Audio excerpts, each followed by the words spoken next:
Bien, queridos hermanos, lamentablemente esta semana estoy fuera, estoy en Canarias, en un retiro de jóvenes, llevando adelante las plenarias, y por lo tanto no voy a poder estar con vosotros, y dado que tampoco he podido encontrar a alguien que pueda sustituirme en el tiempo de exposición de la palabra del culto de oración de hoy, pues vamos a hacerlo de manera virtual, por lo menos en esta ocasión, para volver otra vez a reunirnos la semana que viene.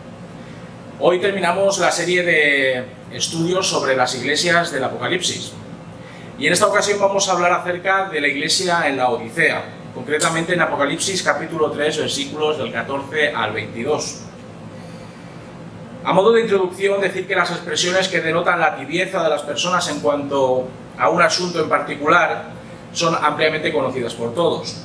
Hemos oído de personas que ni chicha ni limoná, que no son ni una cosa ni la otra, y que por lo tanto son insípidas y desagradables al paladar, de individuos que se encuentran entre Pinto y Valdemoro, es decir, que no se deciden por una opinión concreta, que no se definen o que prefieren nadar entre dos aguas. Hemos escuchado de personajes que ni comen ni dejan comer, como el perro del hortelano, que ni se benefician de algo ni dejan que los demás también lo hagan. Y también conocemos de gentes que muestran su equidistancia sobre un tema apelando a una presunta neutralidad que puede llegar a fluctuar según lo dicten las circunstancias, que juegan, como también se suele decir vulgarmente, a dos barajas. Personas con esta clase de talante ante las decisiones de la vida o ante posicionamientos acerca de determinados temas, pues las hay a cientos, ¿verdad? Y varían su discurso dependiendo de lo que les va en el juego. Tratar con individuos de esta catadura es algo difícil, como comprenderéis, porque nunca sabes por dónde te pueden salir. Porque siempre contestan ante cualquier cuestión con un desvaído comentario que puede ser entendido en ambos sentidos, con una vacilante y condicional respuesta que nos deja completamente desconcertados, ¿no? Qué complicado, si lo pensamos bien, qué complicado es dialogar con alguien que no pone las cartas sobre la mesa, que no se decanta sobre una opción definida o que no se pronuncia rotundamente sobre un asunto propuesto. A veces la tibieza moral de muchas personas tiene que ver con el miedo a comprometerse con la idea que se apoya. Si la idea en sí tiene éxito y triunfa, pues siempre están a tiempo de subirse al carro.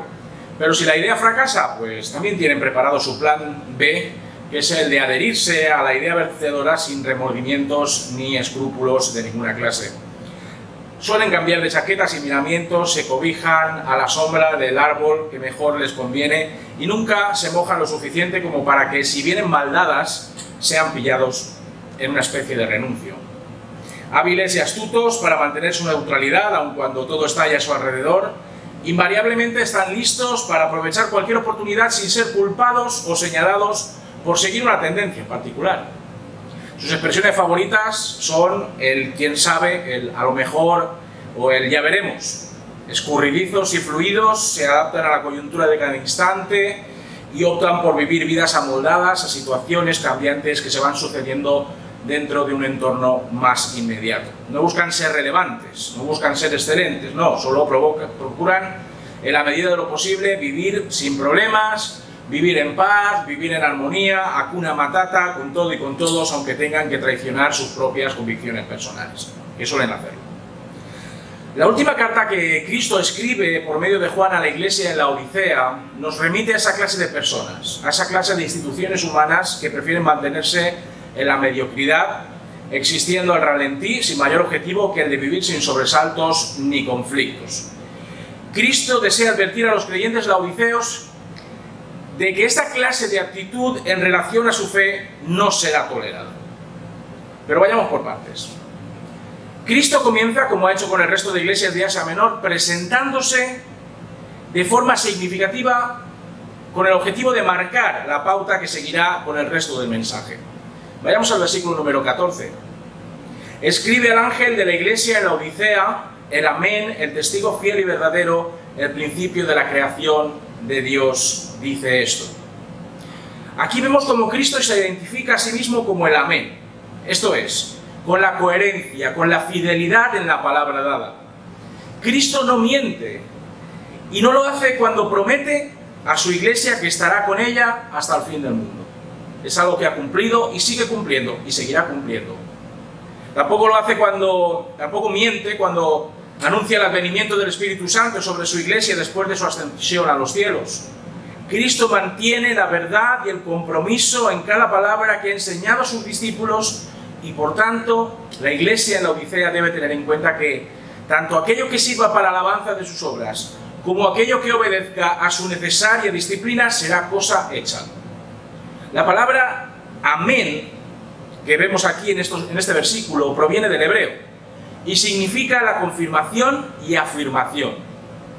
Cristo confirma y afirma en virtud de su naturaleza divina que todo cuanto brota de su corazón, que todo cuanto brota de su boca ha de cumplirse a rajatabla, a machamartillo.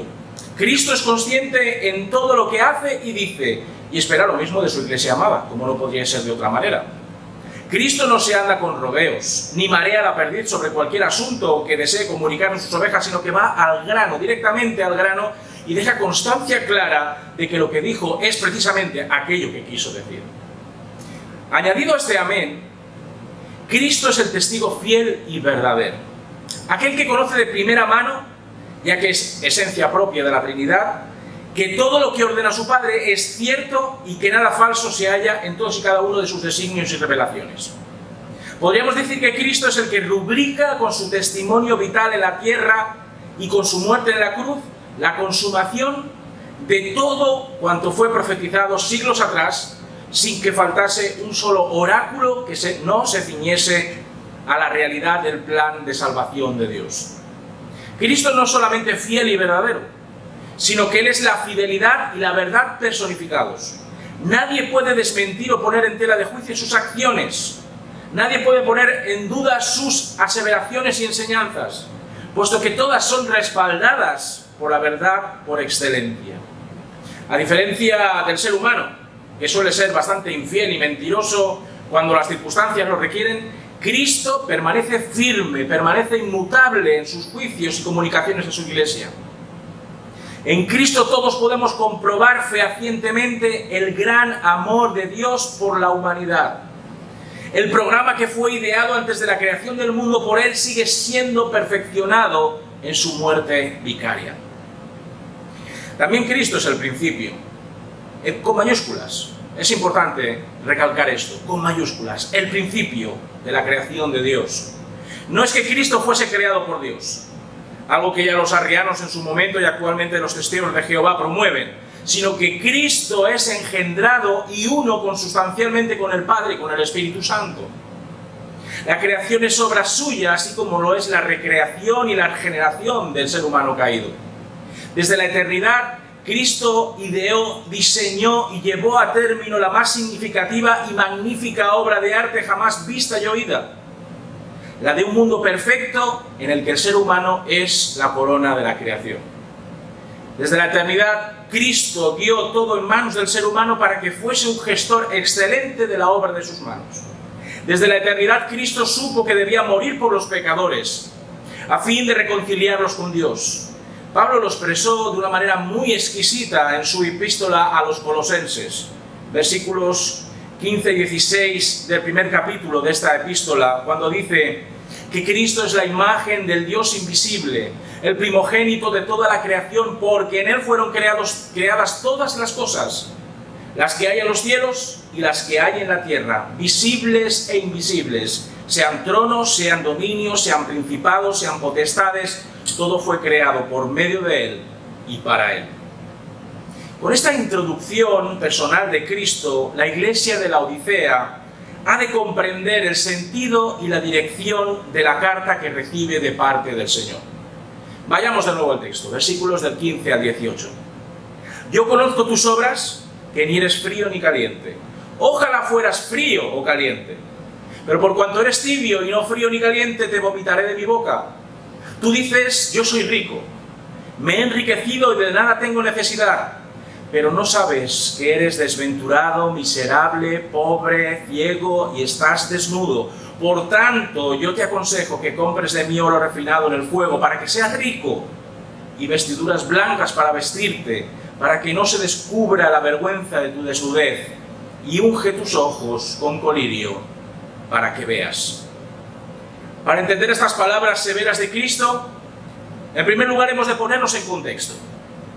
La Odisea era una gran ciudad que se hallaba a unos 160 kilómetros al este de Éfeso y que estaba emplazada muy cerca de la frontera oeste de la provincia romana de Asia. Su ubicación estratégica se debía principalmente a que estaba justo en la convergencia de las rutas de comercio importantes del Oriente. Era miembro prominente de una confederación urbana de 3 ciudades junto a Hierópolis y Colosas, y sus principales actividades económicas y productivas eran las de la banca, las de la lana negra y las de la medicina. Propensa a los terremotos, sin acceso a un suministro de agua potable próxima, tenía que hacer traer el agua desde ciudades asociadas. Existía una comunidad judía helenizada y el sincretismo era básicamente la práctica religiosa de cada uno de sus habitantes. Podríamos decir, con una de las expresiones empleadas en la introducción, que la Odisea se encontraba entre Hierópolis y Colosas. Cristo sabe de qué pie calza su iglesia en la Odisea. Tal vez esto era lo más positivo que podía decir el Señor de los miembros de esta comunidad de fe. Escueto y cortito al pie, como se suele decir en la jerga futbolística. Pero estas obras eran improductivas, eran obras mediocres. La razón de este juicio de valor cristológico es que la iglesia de la Odisea se había contagiado de la clase de actitud que los ciudadanos de esta polis tenían hacia cualquier cosa, hacia todo. Todo cabe, todo es tolerable, todo vale, a fin de que la paz reine. Los creyentes laodiceos eran tibios. ¿Qué quiere decir esto? Pues que no marcaban una gran diferencia en medio de una sociedad de la sociedad de la ciudad de la Odisea, en absoluto. Su sal no era salada y su luz había sido escondida debajo de un almud. Estaban muy cómodos, tremendamente confortables en su dinámica eclesial, sin ser objetivos de la persecución que otras congregaciones de poblaciones y localidades vecinas estaban padeciendo. El sincretismo había entrado dentro de la iglesia y su mensaje, sus obras, no se distinguían de las del resto de paganos con los que convivían civilmente de manera cotidiana. La alusión de Cristo a la tibieza tiene su fundamento en la realidad misma de la ciudad de la Odisea, si lo pensamos bien. Como no tenía pozos o no tenía manantiales propios de los que poder sacar agua para sus necesidades, para las necesidades de su población, pues ¿qué hacían? Recibían este agua de 2 ciudades asociadas, como hemos dicho anteriormente, de Hierópolis, sita a 10 kilómetros al norte, y también recibía el suministro de aguas salutíferas y calientes por las que era conocida, y de Colosas, a 16 kilómetros al este, de donde recababa ese agua fresca y pura de sus manantiales. Claro, al llegar juntas esas aguas, por un lado las calientes y por otro lado las frías, al llegar a la Odisea, podéis imaginar que provocaban un choque térmico lógico que hacía que el agua se convirtiese en algo tibio, y por lo tanto bastante problemático para los laodiceos en términos gástricos. De ahí que Cristo ilustre su desagrado, ilustre su desencanto con la trayectoria eclesial de los laodiceos, con la imagen de alguien vomitando ese agua templada que ni sanaba ni refrescaba los cuerpos. El agua, al igual que la fe de los cristianos de la Odisea, era inefectiva, era pusilánime, era infructuosa. Cristo no estaba muy contento precisamente con la confortable devoción que manifestaban los componentes de la comunidad de fe en la Odisea. Por si este talante acomodaticio y laxo no fuese suficiente, los creyentes laodiceos se amparaban en sus riquezas, en su bon vivre, en su mantenimiento del status quo. A diferencia de otras iglesias hermanas, las cuales pasaban por estrecheces económicas realmente críticas a causa de su firme y perseverante adhesión a la causa de Cristo, la congregación de la Odisea estaba conformada por una membresía de finanzas holgadas, elemento que incidía aún más en el espíritu de parsimonia y de indeterminación que reinaba en esta. A semejanza de la misma actitud que tuvo la propia ciudad con respecto al ofrecimiento de ayuda de parte de Roma cuando un terremoto asoló en la ciudad de la Odisea en el año 60, que fue la de desdeñarla y apelar a su autonomía y riqueza material para reedificarla, la Iglesia está diciendo con sus acciones y con sus palabras a Cristo que no lo necesitan, que ellos son autosuficientes, que se autogestionan de maravilla, que no necesitan la intervención de la cabeza de la Iglesia para seguir subsistiendo. La comunidad de fe cristiana se ha ido convirtiendo en un club rotario en el que las élites disfrutaban de un buen discurso superficial, pero que no se comprometía plenamente al seguimiento del Señor Jesucristo. El Señor Jesucristo, resurgiendo en este instante para dar un mensaje de exhortación y amonestación a la iglesia en la Odisea, recoge todas esas manifestaciones osadas y desapasionadas y carga directamente contra los miembros de esa congregación, haciéndoles ver que la fachada de su opulencia y de su pacífica convivencia con su sociedad esconden una realidad espiritual realmente paupérrima. Esconden la realidad de individuos que se han instalado en una peligrosa apatía. Y aunque puedan presumir de grandes fondos, aunque puedan presumir de tesoros materiales, lo cierto es que nada tienen de Dios que no les haya sido dado, y que todas sus riquezas no sirven de nada cuando se trata de la eternidad. Y aunque su reconocida industria lanal les provea de ropas de alta calidad con las que pavonearse socialmente, la verdad es que desnudos vinieron a este mundo y desnudos volverán a marcharse cuando mueran. Y ningún traje lujoso les va a servir para esconder las vergüenzas de su conducta pecaminosa en la hora del juicio. Aunque su centro de salud oftalmológica sea notable, sus ojos siguen cegados por el oropel y por la paz efímera que construye la tibieza y la equidistancia, olvidando que ser cristiano supone tener los ojos bien, pero que muy bien abiertos ante las asechanzas de Satanás y sus adláteres. Ponen su confianza en lo que tienen, en lo que pueden disfrutar sensorialmente, en lo que les da apariencia de respeto, pero están muy, pero que muy alejados de los estándares éticos y espirituales de Dios. Como si de un asesor financiero se tratase, Cristo advierte y aconseja a la iglesia en la Odisea que se pongan las pilas, que busquen la manera de revertir esa tibieza, esa anodina dinámica comunitaria, y en lugar de depositar su fe en lo que ven y perciben, que confíen en Cristo, que confíen en Él, en aquel que recompensará con oro puro pasado por el crisol de las pruebas, de las persecuciones, de los impedimentos que aparecen inevitablemente cuando dejamos de ser tibios y somos o fríos o calientes. La amenaza y acoso de los enemigos del Evangelio de Salvación es la evidencia más clara y rotunda de que los principios y los valores del reino de los cielos son asumidos hasta las últimas consecuencias por aquellos que aman a Cristo, por aquellos que le siguen al precio que sea. La felicitación de Cristo es más valiosa que el oro, queridos hermanos y hermanas. Más valiosos que todas las joyas y la plata de este mundo. Y los creyentes laodiceos deben aplicarse a la tarea de predicar a Cristo, aun cuando esto seguramente suponga perder la paz con sus conciudadanos paganos e implique empobrecerse materialmente hablando. El apóstol Pedro apela a este cambio de perfil en una de sus cartas, en 1 de Pedro capítulo 1 versículo 7, cuando dice que para que sometida a prueba vuestra fe, mucho más preciosa que el oro, el cual aunque perecedero se prueba con fuego, sea hallada en alabanza, gloria y honra cuando sea manifestada en Jesucristo. La Iglesia debe vestirse con los ropajes de la santidad y de la verdad que solo Cristo puede entregar a quienes anhelan servir antes a Dios que a los seres humanos o a las riquezas. Los ojos espirituales de aquellos que se asocian en el cuerpo de Cristo para dar gloria y honra a su cabeza han de recibir el colirio de discernimiento, ese discernimiento que viene de lo alto, y así poder recuperar progresivamente la vista de lo que realmente importa desde el punto de vista del Señor, el punto de vista que de verdad importa. Cristo ama a esta iglesia, sin embargo. Cristo ama a esta iglesia indolente y aséptica, de eso no cabe duda.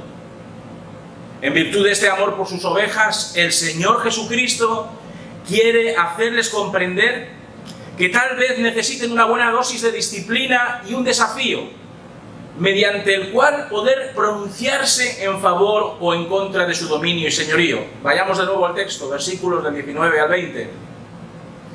Yo reprendo y castigo a todos los que amo. Sé pues celoso y arrepiéntete. Yo estoy a la puerta y llamo, y si alguno oye mi voz y abre la puerta, entraré a él y cenaré con él y él conmigo. La amonestación que se convierte en central en esta carta es absolutamente necesaria. Y es necesaria en tanto en cuanto su finalidad es encaminar y redirigir la trayectoria de la Iglesia, antes de que sea demasiado tarde. Verdaderamente la disciplina no es un plato de buen gusto para nadie. En eso yo creo que todos estamos de acuerdo. Ni para el que la recibe, ni para el que la ejecuta. Cristo no quisiera llegar hasta el punto de tener que tomar cartas en el asunto de forma rotunda y directa.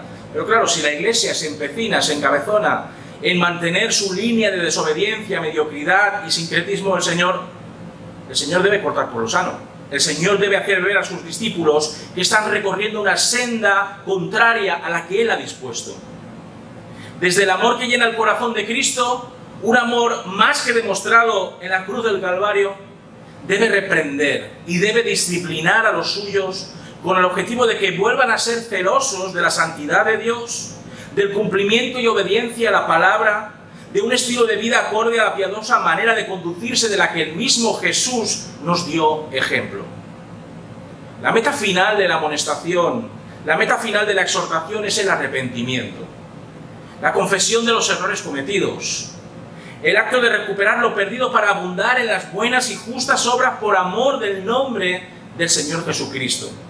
Esta reconvención eclesial que vemos aquí, aunque dura y compleja, debe darse so pena de que la Iglesia desaparezca por incomparecencia e irrelevancia. Cristo se dibuja a sí mismo en el texto que hemos leído como alguien que llama a la puerta, como alguien que llama a la puerta de la comunidad de fe. Y aunque algunos han extraído esta imagen para hablar de llamamiento divino a los incrédulos, lo cierto es que el contexto nos lleva a tratar un tema eminentemente eclesial. Cristo ha aconsejado, Cristo ha advertido, Cristo ha avisado de sus acciones futuras si las cosas no cambian de forma sustancial en la vida de la congregación. Ha golpeado varias veces en la puerta de la Iglesia, ha hecho escuchar su voz inconfundible y ahora es el momento en el que ésta decida abrir la puerta de par en par para dar la bienvenida a Cristo como cabeza de la misma y como Señor de todos los que son miembros de la comunidad de fe. Si la Iglesia acepta dejar entrar a Cristo, éste entrará a gobernar el destino de esta, la bendecirá con su presencia gloriosa, la hará partícipe de la vida eterna, simbolizada por esa cena de las bodas del Cordero. Si la Iglesia, por contra, se niega o se resiste ante los continuos llamamientos y requerimientos de Cristo, pues como comprenderéis, queridos hermanos y hermanas, nada podrá hacerse por ella, ya que, estando en franco declive, terminará consumiéndose a sí misma en su pecado, recibiendo el justo juicio de Dios en forma de desaparición. Tengamos en cuenta que, como cualquier persona que llama a un timbre para que alguien le deje entrar, el tiempo de la paciencia de Cristo es limitado, por lo que la respuesta a la llamada de éste debe ser atendida lo antes posible, antes de que la ira y el juicio divino se abata sobre ese anfitrión que se hace el sordo. Si la Iglesia de la Odisea se aviene a volver a reemprender su camino de la mano de Cristo, y lo hace con el conocimiento y la asunción de que será su suprema autoridad y guía, pues ésta se unirá al ejército de vencedores, sobre los cuales será derramado bendiciones y galardones inigualables. Versículos 21 y 22. Al vencedor, dice el Señor Jesucristo, le concederé que se siente conmigo en mi trono, así como yo he vencido y me he sentado con mi Padre en su trono. El que tenga oído, oiga lo que el Espíritu dice a las iglesias. La recompensa que aguarda la Iglesia de la Odisea y a cualquier iglesia que se deja recomponer por obra y gracia de la disciplina amorosa de Cristo es inefable. Consiste en sentarnos en el trono de Cristo, fijaos bien, en el trono de aquel que venció la muerte para siempre, de aquel que triunfó sobre el pecado y de aquel que derrotó a Satanás. No existe mayor privilegio y mayor regalo que este, queridos hermanos y hermanas: gobernar el mundo venidero codo con Cristo. Varios pasajes del Nuevo Testamento nos llevan a reconocer esa promesa fiel de Cristo para aquellos que, perseverando hasta el fin, complacen al Señor enormemente. Hablando Jesús a los 12 apóstoles, recordemos que les asegura lo siguiente, en Mateo 19, versículo 28, de cierto os digo que en la regeneración, cuando el Hijo del Hombre se siente en el trono de su gloria, vosotros que me habéis seguido, también os sentaréis sobre 12 tronos para juzgar a las 12 tribus de Israel. Y Pablo, amonestando a los hermanos en Corinto sobre la gestión de pleitos entre ellos mismos, les transmite lo siguiente en 1 Corintios 6, del 2 al 3. ¿No sabéis que los santos han de juzgar al mundo? Y si el mundo ha de ser juzgado por vosotros, ¿sois indignos de juzgar asuntos tan pequeños? ¿No sabéis que hemos de juzgar a los ángeles? ¿Cuánto más las cosas de esta vida? ¿No es esta una visión hermosa y maravillosa de lo que espera a quienes son fieles a Cristo y leales a la Iglesia en la que trabajan para edificación de sus santos? Para terminar, queridos hermanos y hermanas, la palabra indefinición o tibieza no está ni en el diccionario ni en el vocabulario de los hijos de Dios. La neutralidad es un objetivo que no casa para nada bien con el hecho de ser cristianos. Jesús, durante su misión terrenal, dejó bastante nítido este extremo cuando habló de la espada que había venido a traer entre personas, incluso de la misma familia. Recordemos ese texto en Mateo capítulo 10, versículos del 34 al 35, cuando Jesús dice: no penséis que he venido a traer paz a la tierra, no he venido a traer paz sino espada, porque he venido a poner en enemistad al hombre contra su padre, a la hija contra su madre y a la nuera contra su suegra. Hermanos y hermanas, o estamos con Él o estamos contra Él. No podemos producir confusión en aquellos que nos observan o que nos solicitan razones por las que creemos en Cristo. Nuestra coherencia y nuestra consistencia, aunque lleven aparejadas obstáculos, polémicas, conflictos, burlas, censuras, han de ser el común denominador de todos aquellos que formamos parte del cuerpo de Cristo. Es sumamente sencillo caer bajo el influjo de lo políticamente correcto. Es sumamente sencillo caer bajo el influjo de lo popular y de lo ideológicamente tendencioso en los tiempos actuales, en los tiempos en los que vivimos. Incluso hay iglesias que se han arrodillado voluntariamente ante un predicamento light que no moleste a nadie, que no levante suspicacias ni críticas de este mundo. Por lo que hemos podido leer, por lo que hemos podido estudiar, Cristo aborrece esta clase de conductas eclesiales. El Evangelio no puede ser edulcorado. El Evangelio no puede ser reducido a un compendio de discursos motivacionales para tener la fiesta en paz con nuestra veleidosa sociedad. Todo lo contrario. La verdad debe prevalecer sobre la doblez de ánimo y sobre la rectitud por encima del camuflaje espiritual. Evitemos con todas nuestras fuerzas, queridos hermanos y hermanas, caer en las garras de esta clase de mediocridad eclesial y dejemos que Cristo entre en nuestra comunidad de fe para cenar junto a Él por los siglos de los siglos. Amén. Espero que tengáis un fin de semana en el que podáis meditar sobre estas palabras y nos vemos el próximo domingo. Yo ya vuelvo el viernes por la noche, así que el sábado ya estaré entre vosotros preparando el culto de bautismos, un momento muy especial que debemos cuidar con mucho mimo y que por supuesto es un momento en el que contamos con cada uno de vosotros, porque cuando un pecador se arrepiente hay fiesta en los cielos y es un día muy especial en el que poder celebrar. Que el Señor bendiga y hasta el próximo día.